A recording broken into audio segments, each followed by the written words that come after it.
Horoscope Lion, mai 2020. Premier décan. Besoin d'ondes positives, de good vibes, c'est parti après le 11 mai. Mais rime avec gai et ce n'est pas pour rien. Vous serez communicante et connectée à la fois et l'animation, vous n'en perdrez pas une miette. Ça bougera beaucoup autour de vous, mais ça ne se fera pas sans vous. Foi de lion. Brasser du monde, c'est quand même le pied quand les planètes virevoltent en gémeaux. Deuxième décan.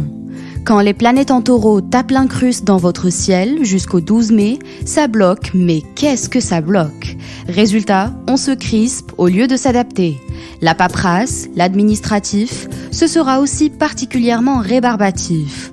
Obligé de mettre la main au portefeuille?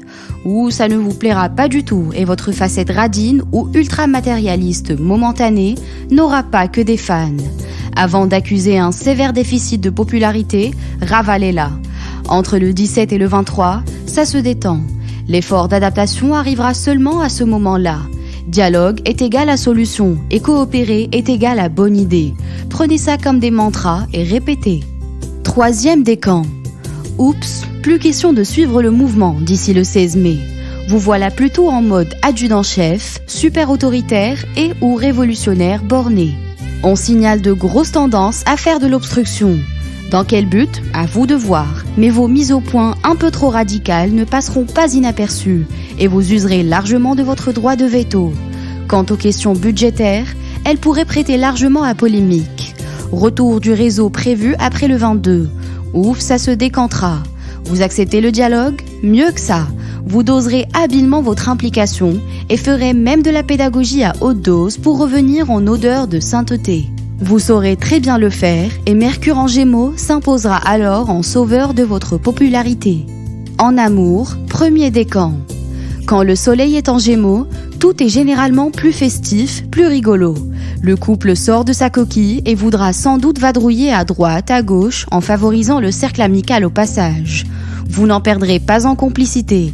Au contraire, les plaisirs partagés aident facilement à se rapprocher. Fin du deuxième et troisième décan. L'humour, ça peut doper une relation, ça combat les coups de blues, ça aide à positiver et à relativiser ce qui se passe à l'extérieur, ça booste la bonne humeur et c'est bien fait pour chasser les mauvaises. Avec ce très long passage de Vénus dans le signe espiègle et ludique du Gémeaux, on parle aussi d'insouciance en version fontaine de jouvence. De petits ponts juste en amoureux, ça vous dit? Vénus en Gémeaux vous dit allez-y, moyen de décompression assuré.